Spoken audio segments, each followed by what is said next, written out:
जून महिन्यात कोयना धरणाने 50शी पार करण्याची 15 वर्षातील पहिलीच वेळ।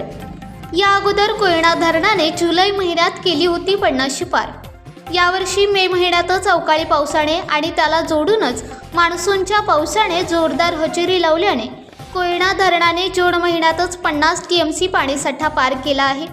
गेल्या 15 वर्षातील जून महिन्यात 50शी पार करण्याची ही पहिलीच वेळ आहे।